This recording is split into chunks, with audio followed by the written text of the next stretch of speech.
दोस्तों, जैसा कि आप सभी जानते हैं कि आजकल स्टॉक मार्केट में वॉलेटिलिटी बहुत ज़्यादा है।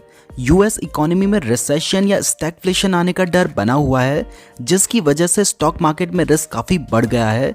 तो अगर आप ऐसे में किसी सेफ जगह पर पैसे इन्वेस्ट करना चाहते हैं तो आपके माइंड में पहला ऑप्शन आता है कि यार एफडी करवा लेता हूँ। लेकिन दोस्तों, प्रॉब्लम यह है कि एफडी में आपको सिर्फ 3 से 4% का ही रिटर्न मिलता है, जबकि अभी इंडिया में इन्फ्लेशन 6% से ज़्यादा है। यानी अगर आप एफडी में अपना पैसा रखते हैं तो भले ही आपको 3 से 4% का इंटरेस्ट मिलेगा, लेकिन इन्फ्लेशन 6% से ज़्यादा होने की वजह से आपके पैसे की वैल्यू हर साल 2 से 3% घट जाएगी। मतलब एक तरह से आपका पैसा बढ़ने की जगह घट जाएगा, क्योंकि आज आप उस पैसे से जितने गुड्स परचेज कर सकते हैं, फ्यूचर में महंगाई बढ़ने की वजह से आप उस पैसे में आज के कंपैरिजन में कम सामान खरीद पाएंगे। तो अगर आप अपने पैसे को ग्रो करना चाहते हैं तो आपको एटलीस्ट किसी ऐसी जगह पर पैसे इन्वेस्ट करने होंगे जहां पर आपको 7% या उससे ज़्यादा का रिटर्न मिले। लेकिन प्रॉब्लम यह है कि अगर आप ज़्यादा रिटर्न्स चाहते हैं तो वहां पर रिस्क बढ़ जाता है, जिस वजह से आप एफडी में ही पैसा रखना प्रेफर करते हैं। तो इस सिचुएशन में अगर मैं आपको कहूं कि एक ऐसी एसेट क्लास है जिसमें आपका पैसा ऑलमोस्ट एफडी जितना ही सेफ रहता है, लेकिन इसमें आपको 7 से 10% के फिक्स रिटर्न्स मिलते हैं और कुछ केसेस में तो 10 से 12% के भी रिटर्न्स मिलते हैं, तो क्या आपको इसके बारे में जानना नहीं चाहिए? ऑफ कोर्स जानना चाहिए। इसलिए आज की वीडियो में हम आपके लिए एक ऐसा एसेट क्लास लाए हैं जो आपके पोर्टफोलियो को स्टेबिलिटी देगा और साथ ही आपको रेगुलर कैश फ्लो भी देता रहेगा। और इस एसेट क्लास का नाम है बॉन्ड्स। बॉन्ड्स ऐसे इंस्ट्रूमेंट होते हैं जिसमें आप किसी कॉर्पोरेट या गवर्नमेंट को लोन देते हैं और उस लोन के बदले आपको एक फिक्स्ड इंटरेस्ट मिलता है। ये स्टॉक मार्केट से कम रिस्की होते हैं, लेकिन आपको एफडी से ज़्यादा रिटर्न बना के देते हैं। तो अगर आप अपने पोर्टफोलियो को डाइवर्सिफाई करना चाहते हैं तो स्टॉक मार्केट के साथ साथ कुछ पैसा आप बॉन्ड्स में भी शॉर्ट टर्म के लिए इन्वेस्ट कर सकते हैं, यानी 1 से 4 साल के होल्डिंग पीरियड के लिए इन्वेस्ट कर सकते हैं। और क्योंकि आजकल आरबीआई इंटरेस्ट रेट बढ़ा भी रही है, इसलिए आपको बॉन्ड्स में ज़्यादा इंटरेस्ट भी मिलेगा। तो चलिए अब बॉन्ड्स के बारे में अच्छे से जानते हैं और मैं आपको ये भी बताऊंगा कि आप बॉन्ड्स में इन्वेस्ट कैसे कर सकते हैं। तो दोस्तों, आप सभी शेयर मार्केट के बारे में तो जानते ही हैं कि यहाँ कंपनीज अपने आप को एक्सपेंड करने के लिए आईपीओ लाती हैं और प्रमोटर्स अपने शेयर्स बेचकर मार्केट से पैसा उठाते हैं। लेकिन मान लो अगर प्रमोटर्स कंपनी में अपना स्टेक डाइल्यूट नहीं करना चाहते हैं और उन्हें पैसे की ज़रूरत है, तो वो इसके लिए अगर बैंक से लोन लेंगे तो उन्हें उसमें 12 से 13% का इंटरेस्ट देना पड़ेगा और बैंक्स उन पर कई रेस्ट्रिक्शन भी इम्पोज करेगा, जो कि हर कंपनी अवॉइड करना चाहेगी। और इसी प्रॉब्लम का सॉल्यूशन है बॉन्ड्स। तो अब आपको क्लियर हो गया होगा कि बॉन्ड्स के थ्रू कंपनीज डायरेक्टली पब्लिक से पैसे लोन की फॉर्म में लेती है। मतलब बॉन्ड्स के थ्रू जो पैसे हम कंपनी को देते हैं वो कंपनी के ऊपर डेट होता है, जिस पर कंपनी हमें इंटरेस्ट पे करती है। तो ये एक विन विन सिचुएशन है, क्योंकि इसमें रिटेल इन्वेस्टर्स और कंपनी दोनों का फायदा होता है। कंपनीज को मार्केट से कम रेट पर लोन मिलता है और वहीं रिटेल इन्वेस्टर्स को एफडी से ज़्यादा इंटरेस्ट मिलता है। इसलिए बॉन्ड्स एक अच्छा इन्वेस्टमेंट ऑप्शन है। लेकिन दोस्तों, इसका मतलब ये नहीं है कि आप किसी भी बॉन्ड में इन्वेस्ट कर लें। अगर आपने बॉन्ड सेलेक्ट करते हुए समझदारी नहीं दिखाई तो इसमें आपका पैसा डूब भी सकता है। ऐसा बहुत रेयरली होता है, लेकिन ये पॉसिबल है। इवन IL&FS एक फाइनेंशियल कंपनी है जो कि इंफ्रास्ट्रक्चर प्रोजेक्ट्स को फाइनेंस करती थी। इस कंपनी ने देश के बहुत सारे इंपॉर्टेंट इंफ्रास्ट्रक्चर प्रोजेक्ट्स को फाइनेंस किया था, लेकिन क्योंकि इंफ्रास्ट्रक्चर प्रोजेक्ट्स कैपिटल इंटेंसिव होते हैं और इनके कैश फ्लोज रेगुलर नहीं होते हैं, इसलिए इस कंपनी का जो डेट टू इक्विटी रेशियो था वो 18.7 तक पहुंच गया था। यानी कंपनी के ऊपर अपनी इक्विटी से 18 गुना ज़्यादा डेट हो गया था, जिसकी वजह से कंपनी अपने सारे शॉर्ट टर्म डेट्स को सर्विस नहीं कर पाई और डिफॉल्ट कर गई। इसके कुछ दिन बाद पता चला कि डीएसपी फंड हाउस ने DHFL के बॉन्ड्स को मार्केट में काफ़ी सस्ते रेट में बेच दिया है। खबर बाहर आते ही DHFL का स्टॉक प्राइस 55% से ज़्यादा गिर गया और DHFL के बॉन्ड होल्डर्स को काफ़ी बड़ा हेयर कट लेना पड़ा। बट ये बहुत रेयर केस है, लेकिन फिर भी इससे आप समझ सकते हैं कि बॉन्ड्स को आपको कितना केयरफुली पिक करना चाहिए। तो चलिए अब सबसे पहले बॉन्ड से रिलेटेड कुछ स्पेसिफिक टर्मिनोलॉजीज को जान लेते हैं। उसके बाद मैं आपको बताऊंगा कि बॉन्ड्स को पिक करते टाइम आपको क्या क्या देखना चाहिए। तो दोस्तों, अब तक आप ये तो समझ गए हैं कि कंपनीज बॉन्ड इशू क्यों करती है। अब मान लो कोई कंपनी 10 करोड़ का डेट उठाना चाहती है, यानी लोन लेना चाहती है, तो कंपनी 1000 रुपए के 1 लाख बॉन्ड इशू करेगी। तो उस एक बॉन्ड की जो फेस वैल्यू हो गई वो हो गई 1000 रुपीज। अब जब कंपनीज आपसे लोन लेती हैं तो उन्हें इंटरेस्ट देना पड़ता है और इसी इंटरेस्ट रेट को बॉन्ड्स लैंग्वेज में कूपन रेट कहा जाता है। यानी इसमें जो इंटरेस्ट रेट है उसे कूपन रेट कहा जाता है। तो अगर कोई कंपनी 8% का इंटरेस्ट रेट दे रही है तो ये कहा जाएगा कि कंपनी 1000 रुपए की फेस वैल्यू पर 8% का कूपन रेट दे रही है। और अगर कंपनी 5 साल के लिए लोन उठा रही है तो इस बॉन्ड्स के जो टेन्योर या फिर मैच्योरिटी होगी वो 5 साल है। तो यहाँ पे आपको 3 टर्म समझ आ गई, एक है फेस वैल्यू, कूपन रेट और टेन्योर या फिर मैच्योरिटी। अब जो सबसे ज्यादा जरूरी टर्म है वो है क्रेडिट रेटिंग। आपने जिस बॉन्ड में इन्वेस्ट किया है वो IL&FS या फिर DHFL जैसा डिफॉल्ट ना करें, इसके लिए आपको उस बॉन्ड की क्रेडिट रेटिंग भी जरूर देखनी चाहिए। क्रेडिट रेटिंग कुछ रिसर्च और एनालिटिकल कंपनी देती हैं। ये रेटिंग उनकी प्रॉफिटेबिलिटी, बैलेंस शीट या कैश फ्लो को देखकर दी जाती है। जिस बॉन्ड की जितनी हाईएस्ट क्रेडिट रेटिंग होती है उस कंपनी की फाइनेंशियल पोजीशन उतनी अच्छी होती है और इंटरेस्ट पेमेंट में डिफॉल्ट करने के चांसेस उतने ही कम होते हैं। AAA रेटेड बॉन्ड्स को सबसे ज्यादा सिक्योर्ड माना जाता है, फॉलोड बाय AA, A और उसके बाद B नेगेटिव या D रेटिंग। दोस्तों D का मतलब तो डिफॉल्ट ही होता है, इसलिए हमेशा सबसे हाईएस्ट रेटेड बॉन्ड्स के लिए ही जाएं। भले ही जिस बॉन्ड की क्रेडिट रेटिंग जितनी कम होगी उतना ही ज्यादा वो आपको इंटरेस्ट या कूपन रेट देगी, लेकिन सिक्योरिटी और इंटरेस्ट रेट इनवर्सली प्रोपोर्शनल होते हैं। तो अगर बॉन्ड्स को कंसीडर कर रहे हो तो AAA या AA बॉन्ड्स को ही कंसीडर करें। तो अब आप ये जान गए हैं कि बॉन्ड्स को सेलेक्ट कैसे करना है, तो अब मैं आपको बताता हूं कि आप कहां से बॉन्ड्स बाय कर सकते हैं। उसके बाद मैं आपको सिक्योर्ड एंड अनसिक्योर्ड बॉन्ड्स भी बताऊंगा। तो दोस्तों अगर आप बॉन्ड्स में इन्वेस्ट करना चाहते हैं तो इसके लिए जो सबसे बेस्ट प्लेटफॉर्म है वो है goldenpie.com।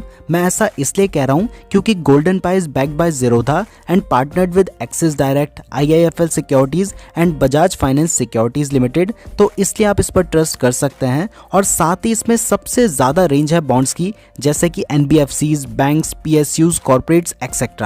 जनरली बॉन्ड्स में अगर आप इन्वेस्ट करना चाहते हैं तो इसके लिए आपको कई लाख रुपए इन्वेस्ट करने होते हैं, लेकिन NCD IPOs के केस में आप 10,000 रुपए से भी इसमें इन्वेस्टमेंट शुरू कर सकते हैं। और अभी एडलवाइज ब्रोकर्स का NCD IPO आया हुआ है, तो अभी आप सिर्फ 10,000 रुपए से भी इसमें इन्वेस्टमेंट कर पाएंगे। तो अगर आप इसमें इन्वेस्टमेंट करना चाहते हैं या फिर किसी भी बॉन्ड में इन्वेस्ट करना चाहते हैं तो आपको goldenpie.com की वेबसाइट पर जाना है। यहाँ जाने के बाद आपको जो भी साइनअप की प्रोसेस है वो कंप्लीट कर लेनी है और अपनी KYC कंप्लीट कर लेनी है। उसके बाद आपको ये इंटरफेस दिखाई देगा। यहाँ पे आपको दिखाई दे रहा है कि एडलवाइज ब्रोकिंग का जो IPO है वो आया हुआ है और इसमें आपको 9.95% तक का इंटरेस्ट मिलेगा। तो अभी अगर आप FD में देखें तो आपको लगभग 4.5% का रिटर्न मिल रहा है, जबकि इस IPO में आपको 9.95% का रिटर्न मिलेगा हर साल। ये जो IPO है ये 26 जुलाई को क्लोज हो जाएगा। अगर आप इसके बारे में और जानना चाहते हैं तो यहाँ पे आपको दिखाई दे रहा है कि इसकी रेटिंग क्या है और इसमें कब कब पेमेंट्स मिल सकती हैं। तो जैसे इसमें क्रिसिल ने AA नेगेटिव की रेटिंग दे रखी है, तो ये भी अच्छी रेटिंग है, मतलब आप इसको कंसीडर कर सकते हैं। ये देखिए इधर भी क्रिसिल ने AA नेगेटिव की रेटिंग दे रखी है, यानी AA नेगेटिव। तो अब यहाँ पे आपको दिखाई दे रहा है कि अगर आपको मंथली पेमेंट चाहिए, यानी आप एक बार पैसा लगाएंगे और आपको हर महीने पेमेंट आएगा, इंटरेस्ट आएगा, तो उसमें आपको 9.55% का इंटरेस्ट मिल सकता है और उसमें आपको इस वाले IPO में अप्लाई करना होगा। तो यहाँ पे आपको इसकी बाकी डिटेल्स दिखाई दे रही हैं, जैसे आपको इसमें जो मिनिमम इन्वेस्टमेंट करनी होगी वो 10,000 रुपीज की होगी और इसमें इसका जो कूपन रेट है वो 9.16 पर एनम है, लेकिन ईयर टू मैच्योरिटी जो है वो 9.55% का मिल रहा है। ये जो NCD है इसका टेन्योर 60 मंथ्स है, यानी 5 साल के लिए आपको इसको रखना होगा और इसमें आपको मंथली पेमेंट मिलेगी। ये आपको दिखाई दे रहा है, यहाँ पे आपको इसकी रेटिंग दिखाई दे रही है, यहाँ पे दिखाई दे रहा है कि किसने वो रेटिंग दी है। अब दोस्तों अगर आप बाकी जानकारी उसके बारे में देखना चाहते हैं तो वो भी आपको दिखाई दे रहा है, जैसे इसकी जो सिक्योरिटी है वहाँ पे लिखा है कि ये बॉन्ड सिक्योर्ड है, तो आप चाहें तो इसमें इन्वेस्ट कर सकते हैं। अब अगर आप चाहते हैं कि नहीं मुझे हर महीने इंटरेस्ट नहीं चाहिए, मुझे साल में एक बार चाहिए, तो आपको दिखाई देगा कि यहाँ पे और भी ऑप्शंस देखने को मिल रहे हैं। जैसे यहाँ पे अगर आप चाहते हैं कि आपको हर साल इंटरेस्ट मिले, महीने में ना मिले बल्कि साल में एक साथ मिल जाए, तो वो भी आपको यहाँ पे दिखाई दे रहा है। इसके बाद अगर आप चाहते हैं कि आपको सारा इंटरेस्ट एक बार जब आपका ये टेन्योर खत्म हो जाए उसके बाद मिले, तो क्यूमुलेटिव का ऑप्शन भी है। तो ये सारे ऑप्शन है, आप चाहें तो इनमें इन्वेस्ट कर सकते हैं और इनमें इन्वेस्ट करने के लिए आपको जिसमें भी इन्वेस्ट करना है उस पर क्लिक करना होगा। यहाँ पे IPO अप्लाई करने का ऑप्शन आ रहा है, आप इस पर अप्लाई कर सकते हैं। इसके बारे में और पढ़ने के लिए आप डाउनलोड प्रॉस्पेक्टस पे भी क्लिक कर सकते हैं। अब अगर हम इस पर अप्लाई करना चाहते हैं तो हमें यहाँ पे क्लिक कर देना है। हमें टाइम पीरियड दिखाई दे रहा है कि कब से कब ये अवेलेबल है और यहाँ पे आप देख सकते हैं कि आपको कौन सा चाहिए। आपको मंथली चाहिए तो आपने मंथली सेलेक्ट कर लिया, जिसमें आपको ₹1000 फेस वैल्यू की 10 यूनिट्स मिल रही हैं और इसमें आपका टोटल इन्वेस्टमेंट होगा ₹10,000। अगर आप ज़्यादा करना चाहते हैं, आप मान लीजिए 1 लाख रुपीज़ इन्वेस्ट करना चाहते हैं तो यहाँ पे आप 100 यूनिट्स ले सकते हैं। 10 लाख इन्वेस्ट करना चाहते हैं तो 1000 यूनिट्स ले सकते हैं। इस हिसाब से आप अपने चेंज कर सकते हैं और इन्वेस्टमेंट कर सकते हैं। ये जो एडलवाइज ब्रोकिंग का IPO है ये 26 जुलाई तक अवेलेबल है। तो अगर आप इसमें अप्लाई करना चाहते हैं तो आपको 26 जुलाई तक अप्लाई करना होगा। और अगर आप नॉर्मल टाइम में किसी और बॉन्ड में इन्वेस्ट करना चाहते हैं तो आप जब डिस्कवर बॉन्ड्स पे क्लिक करते हैं तो यहाँ पे आपको बहुत सारे बॉन्ड्स देखने को मिल जाएंगे। मैं आपको दिखाता हूँ यहाँ पे। अब आप यहाँ पे फिल्टर भी कर सकते हैं। यहाँ पे देखिए 13% का भी आपको इंटरेस्ट मिल रहा है, 13.19%।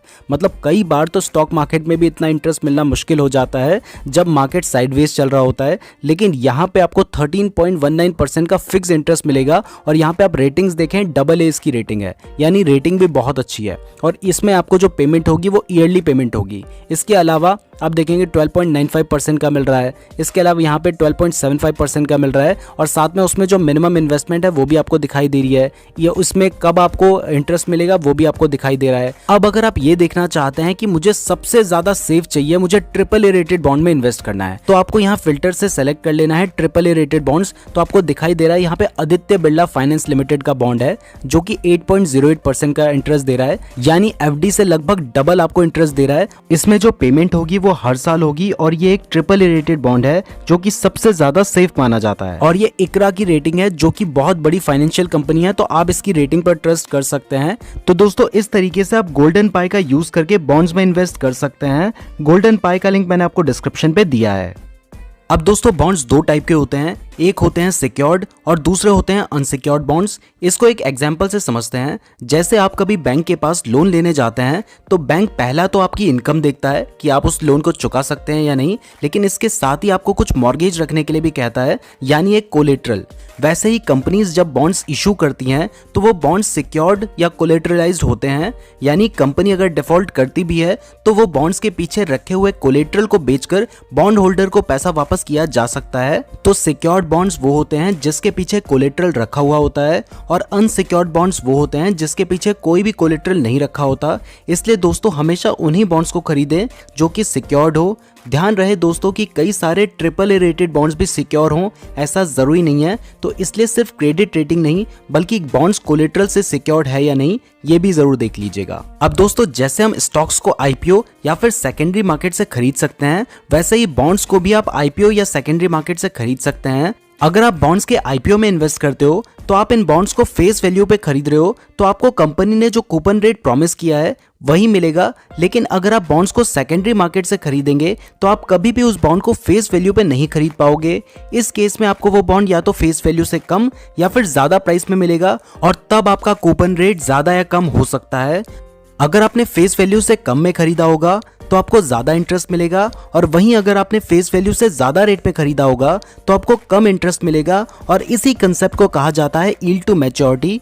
मान लीजिए आपने 1000 रुपए वाला बॉन्ड जो कि 10% इंटरेस्ट देगा वो 900 में खरीदा, तो आपका यील्ड टू मैच्योरिटी हो गया 11.11%। और वही बॉन्ड अगर आपने 1100 में खरीदा तो आपका यील्ड टू मैच्योरिटी हो गया 9.1%। यानी अगर आप फेस वैल्यू से कम में बॉन्ड खरीदेंगे तो आपको yield to maturity coupon rate से ज्यादा मिलेगा, और अगर फेस वैल्यू से ज्यादा में खरीदेंगे तो yield to maturity coupon rate से कम मिलेगा। तो आप चाहें तो IPO या फिर सेकेंडरी मार्केट से भी बॉन्ड्स में इन्वेस्ट कर सकते हैं। अब दोस्तों टाइप्स ऑफ बॉन्ड्स के बारे में जानते हैं। हम आपको सिक्योर्ड और अनसिक्योर्ड बॉन्ड्स के बारे में पहले ही बता चुके हैं। तो अब अगर बॉन्ड्स को ब्रॉडली डिवाइड करें तो बॉन्ड्स दो टाइप्स के होते हैं। इसमें पहला है GSEC यानी गवर्नमेंट सिक्योरिटीज या गवर्नमेंट बॉन्ड्स, और दूसरा है कॉर्पोरेट बॉन्ड्स। गवर्नमेंट बॉन्ड्स जैसे कि नाम से ही पता चल रहा है कि इसे गवर्नमेंट इशू करती है। GSEC सेंट्रल गवर्नमेंट के बॉन्ड्स हो सकते हैं, स्टेट डेवलपमेंट बॉन्ड्स हो सकते हैं, PSU यानी पब्लिक सेक्टर अंडरटेकिंग के बॉन्ड्स हो सकते हैं। सेंट्रल गवर्नमेंट के बॉन्ड्स और स्टेट डेवलपमेंट बॉन्ड्स सबसे ज्यादा सिक्योर्ड होते हैं क्योंकि इनमें सॉवरेन गारंटी होती है।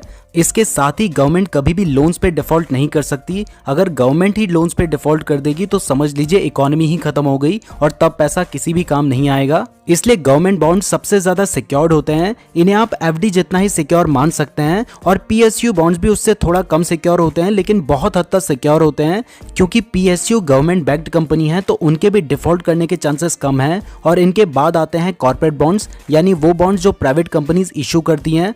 इनमें G-Sec के कंपैरिजन में थोड़ा ज़्यादा रिस्क होता है, इसलिए अगर आप प्राइवेट बॉन्ड्स खरीद रहे हैं तो उनमें क्रेडिट रेटिंग और सिक्योरिटी जरूर चेक करें। दोस्तों बॉन्ड्स में इनके अलावा कुछ और भी रिस्क होते हैं, तो उनके बारे में भी जान लेते हैं। इसमें पहला है क्रेडिट रिस्क। अगर कोई कंपनी अपनी डेट ऑब्लिगेशंस के पेमेंट को डिफॉल्ट कर देती है और वो अपने आप को बैंकरप्ट डिक्लेयर कर देती है, तो बॉन्ड होल्डर्स को शायद अपना प्रिंसिपल ही वापस ना मिले। इससे ही क्रेडिट रिस्क कहा जाता है, बट ऐसा बहुत रेयर होता है और इस रिस्क को आप AAA रेटेड बॉन्ड्स या गवर्नमेंट बॉन्ड्स पे इन्वेस्ट करके मिनिमाइज कर सकते हैं। दूसरा है इंटरेस्ट रेट रिस्क। जैसा कि आपको पता ही है कि RBI इन्फ्लेशन को कंट्रोल करने के लिए अभी एग्रेसिव रेट हाइक कर रही है। इससे पुराने बॉन्ड्स जो कम इंटरेस्ट पे इशू हुए थे उनके बॉन्ड प्राइसेस घट जाते हैं ताकि उनके यील्ड टू मैच्योरिटी बढ़ सके।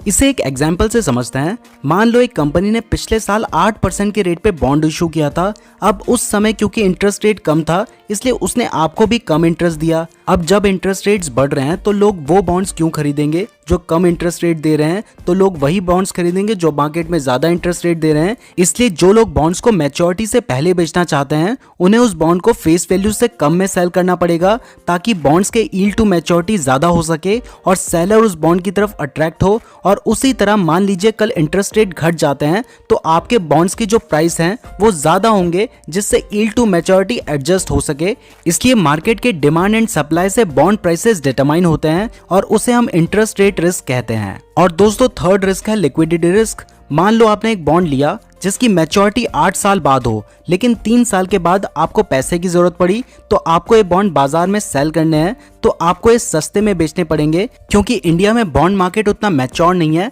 इसलिए लिक्विडिटी कम है और इसे ही लिक्विडिटी रिस्क कहा जाता है। लेकिन दोस्तों अभी काफी इन्वेस्टर्स फिक्स्ड इनकम सिक्योरिटीज की तरफ जा रहे हैं और हमें उम्मीद है कि आगे बॉन्ड मार्केट में लिक्विडिटी बढ़ेगी।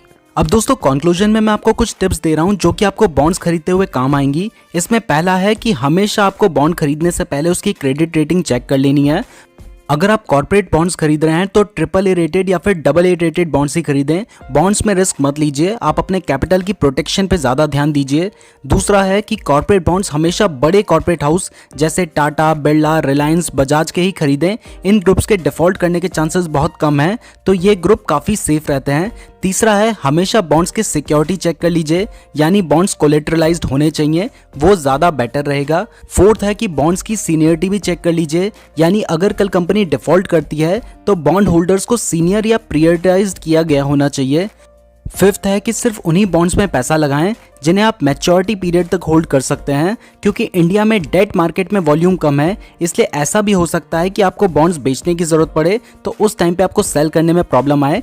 इसलिए उसी बॉन्ड में इन्वेस्ट करें जिससे आप मैच्योरिटी पीरियड तक होल्ड कर सकें। इसके बाद बॉन्ड्स खरीदने से पहले उस कंपनी के फंडामेंटल्स भी जरूर चेक कर लें। अगर कंपनी के फंडामेंटल्स अच्छे हैं तो आपकी सेफ्टी बढ़ जाएगी, और अगर कंपनी अनलिस्टेड है तो उसे अवॉइड करना ही बेटर है। और फाइनली अगर किसी बॉन्ड की क्रेडिट रेटिंग क्रिस्टल केयर या इकरा जैसी बड़ी कंपनीज ने दी है तो आप उसे फेस वैल्यू पे ले सकते हैं, लेकिन अगर किसी छोटी कंपनी ने रेटिंग दी है तो आप उस रेटिंग को एक रेटिंग से डाउनग्रेड कंसीडर करो, यानी अगर रेटिंग AAA है तो आप उसे AA मान सकते हो। दोस्तों बॉन्ड्स एक अच्छा तरीका है अपने पोर्टफोलियो को डाइवर्सिफाई करने का, और ये आपको रेगुलर कैश फ्लो भी देता रहेगा। और साथ ही अगर आप इन सभी बातों का ध्यान रखेंगे जो हमने आपको बताई हैं, तो बॉन्ड्स में आपको FD जितनी ही सेफ्टी मिलेगी, मतलब ऑलमोस्ट FD जितनी सेफ्टी, और रिटर्न्स आपको बहुत अच्छे मिलेंगे जिससे आप इन्फ्लेशन को बीट कर पाएंगे। मैं उम्मीद करता हूं आपको वीडियो पसंद आई होगी। वीडियो पसंद आई है तो लाइक जरूर कीजिएगा। इस वीडियो का लाइक टारगेट है 12,000 लाइक्स,